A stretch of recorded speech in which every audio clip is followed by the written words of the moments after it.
Robert Woodward Rahal is a fascinating man, a history major in college who every day uses his education and the considerable intellect that goes with it to create long-term advantages for himself in a sport in which it is often difficult to think beyond the intensity of the moment.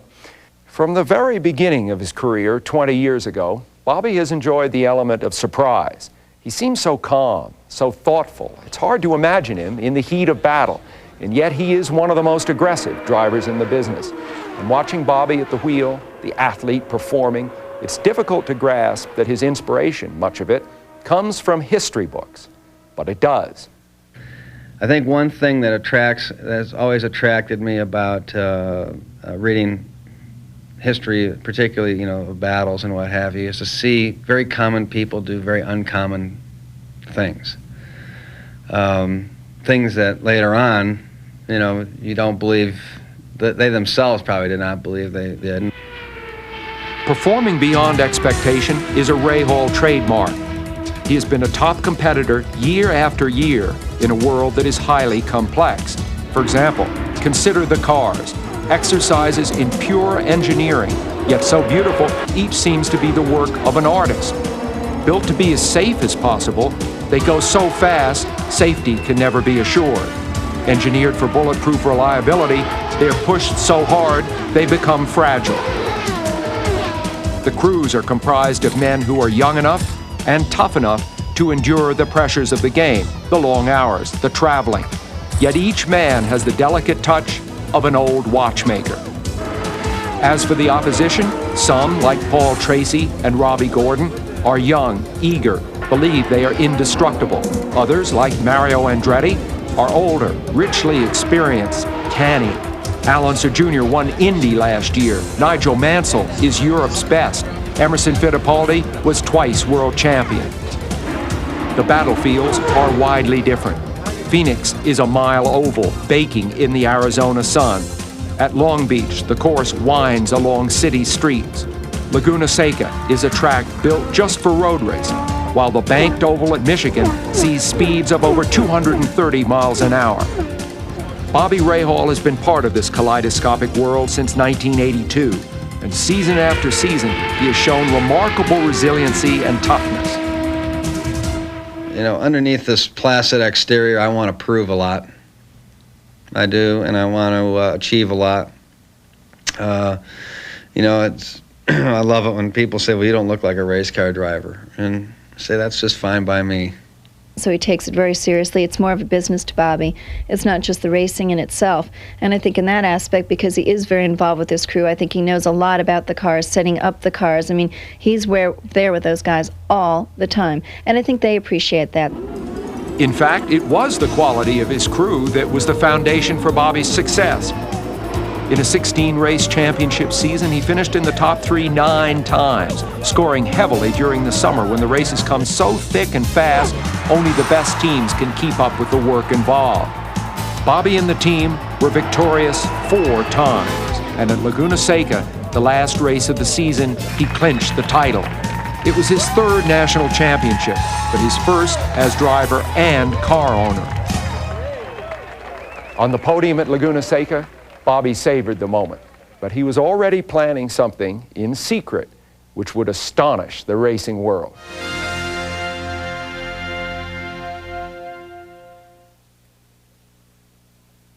Any military historian, Bobby Rahal included, will tell you there's a difference between strategy and tactics. Strategy concerns the overall plan for a war. It's political as well as military objectives, while tactics consists of the day-to-day coordination of troops and equipment.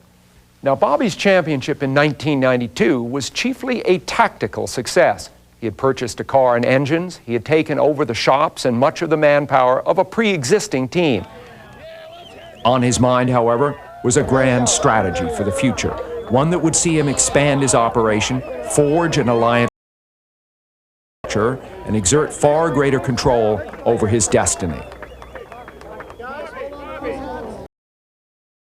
Rahal moved the team to new headquarters in Hilliard, Ohio. This shop was where the only all-American IndyCar currently take over that project and the shop's superb facilities.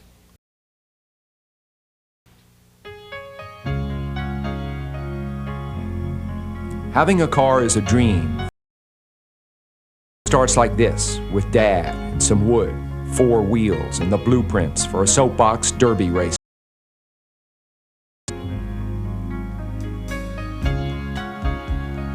I think building your own car at any level, when you do achieve success, satisfaction is that much greater because it's your life into it. It's not just taking somebody else's rendition of what should be done and you making the best of it. A car. It means a kind of freedom that is unlike anything else, whether you are a young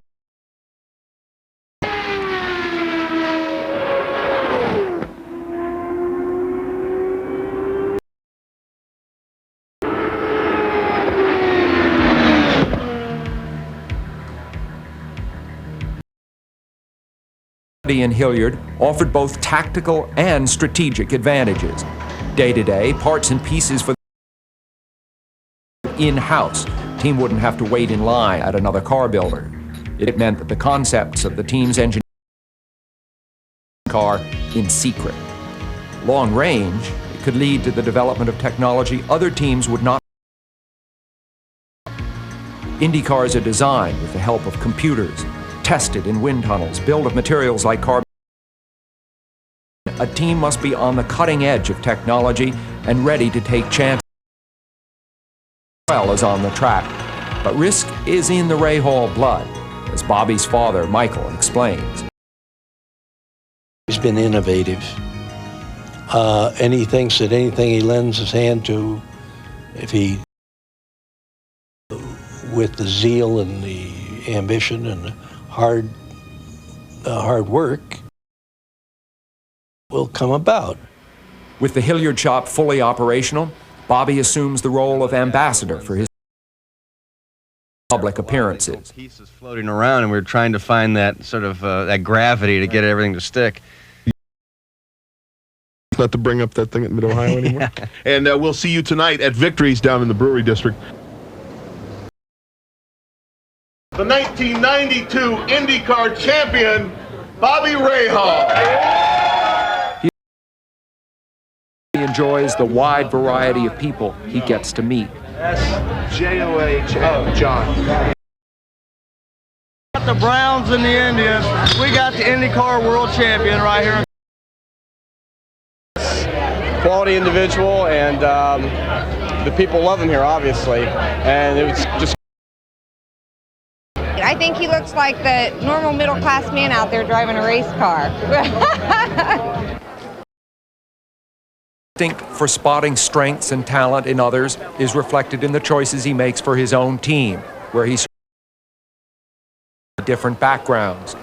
The gregarious Carl Hogan is an astute and experienced businessman. He's a Ramjet Randlett, a career Air Force officer, is the team's logistics expert. And Jim Prescott, for 12 years, is the team. It is a tightly knit team with a demanding schedule for off-season. They evaluate the latest computer programs. As far as like on the engine aspect, the computer, I mean, you can go through and you can download the computer and you can show the driver where he's lifting. Times. Test means test. In other words, you're not there to set a fast time. If you set a fast time, an effect of changes you've made. We have all this wish list of things we want to try. Come first. One of the things I think that impressed me the most is what an excellent, and when I say test driver, just not speed and all that, but also the way he relates to the engineers. In 4 or 5 laps, get his time, find out, relate to the engineers, make changes, go back out. And if I were setting up a team by myself, the one thing I would do, I'd spend all my money on the driver. He will make that car go around that track fast, or he will help you develop that car to make it go around that track fast. Separates Bobby from a lot of the other drivers. Bobby will get the job done. But exists to Bobby's total commitment to his team, it's that he must spend at least 60% of his time. And 4 young kids, that's tough. During the winter, because he is so eloquent, he's out here and there, he's at conventions, he's making commercials, he's doing, all kinds of things. So it's a big chunk of our. There have been moments to share, both for now and for years to come. Bobby winning the Driver of the Year award. One of the best things about winning a championship is you don't have to listen to the guy who did. So all these guys are all going, let's get it over with so we can go. Of being famous, looking macho, but sweating under the hot light. Even in the abstraction of a stage, with a bunch of props and a show car that doesn't run, you realize soon, and you think, am I ready? Will I win again? The season.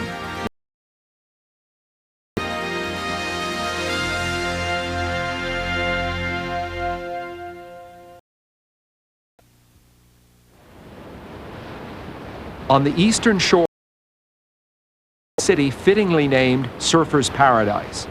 It is a place of giant waves and gentle parakeets. Stare in wonder at strange exotic beasts that visit.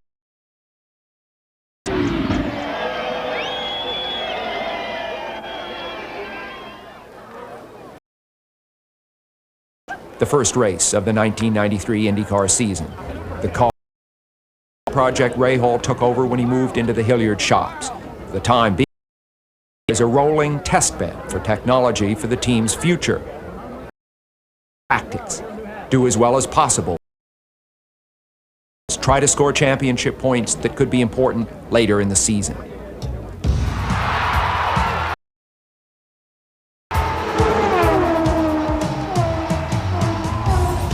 In today's complex racing world, more than the guy who just steers the car. For the sponsors, he is the focal point of the leader.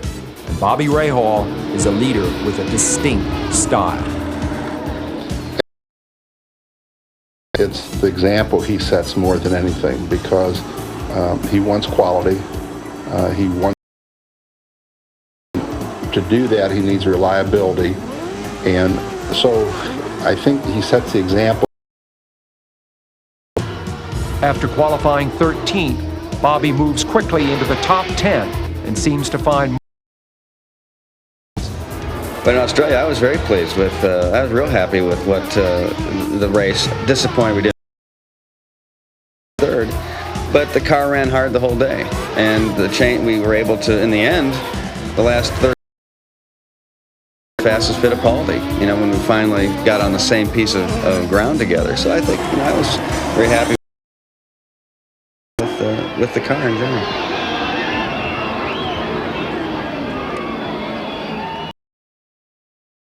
Promising result, and because the car has gone the full distance, much useful. It's time to share his happiness with Debbie, Carl, and the crew. Bobby is, but like so many successful people, he also enjoys a game of golf, where the little white ball does not. I find it very frustrating. So one day you'll play great, and the next day. Then when you hit a shot that Jack Nicklaus couldn't have hit any better. Skiing, another of Bobby's ways to relax, is a sport often compared with racing. Racing, the smoother you are, the better, I think, and the more you can anticipate where you want to be, the better. Being able to react to things as they happen, very similar in that regard. I like skiing mainly because it's a great way for me to relax. It's physical, beautiful. Sleep like a baby at night, and after a year of pressure, you need that. Speedway, April 1993. Thousands of empty seats await the fans. The day of the Indy 500. On this chilly morning, a young Californian named Mike Groff takes to the. to open a second front in the Rahal-Hogan testing campaign. Groff will run only a few races in 1993 and thus be available for testing whenever he is needed. The opportunity to run with a team that's the top of the heap, work with the reigning PPG IndyCar champion Bobby Rahal in itself right there is Part of the testing program includes the development of an all-new Honda. Honda has supplied engines for the World Championship Formula One teams McLaren and Williams, and drivers like and Alain Prost. Now they've chosen Rahal to spearhead their. This is long-term strategy, and it makes Bobby Rahal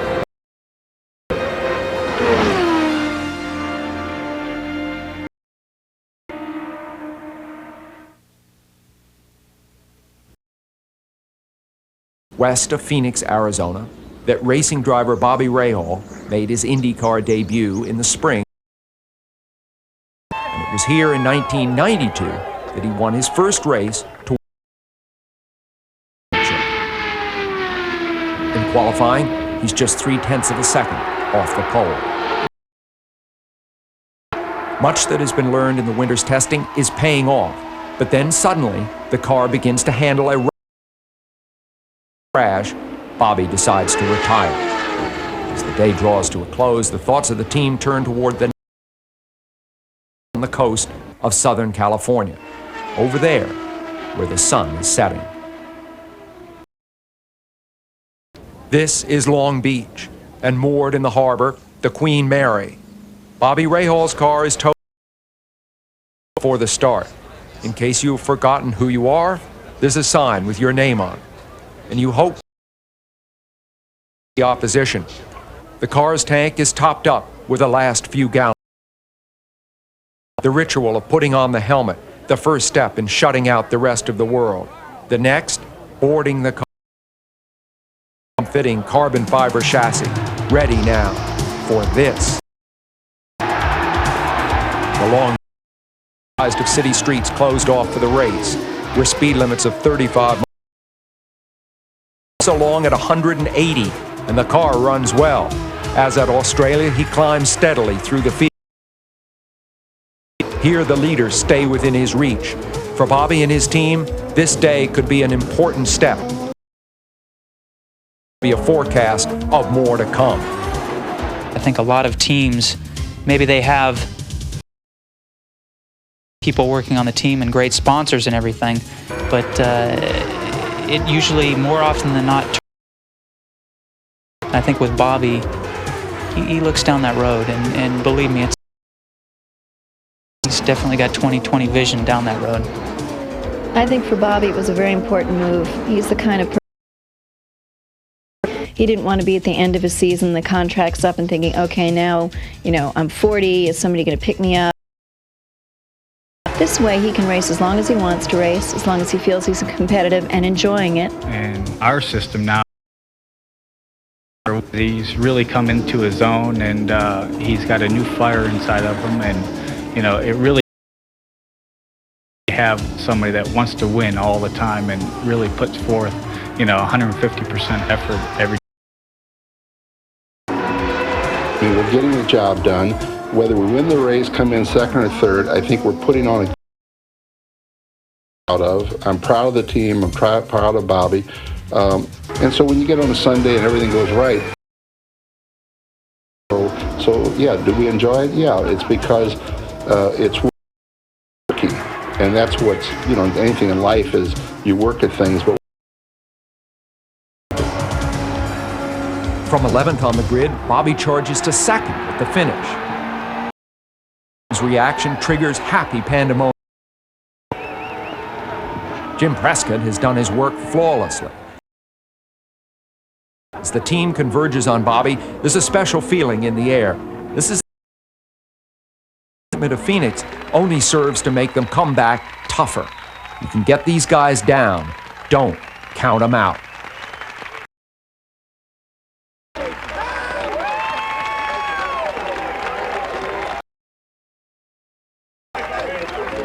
The most important thing I've noticed in the last several weeks is I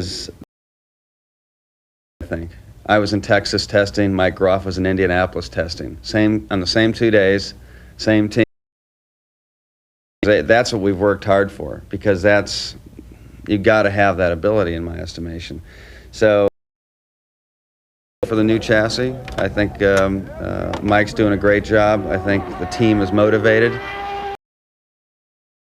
times, but as I said earlier, I think we've got the people, and in the end, that's the most important. From the winning of the IndyCar Championship through the first 3 races of the next season, 7 months. Career, and yet a very important time for Bobby Rahal. It shows that his ambition is, and that despite all his past successes, he's much willing to take a chance. He is a man with a vision. His strategy looks to the future, to the idea that Robert Woodward Rahal will see this number to come.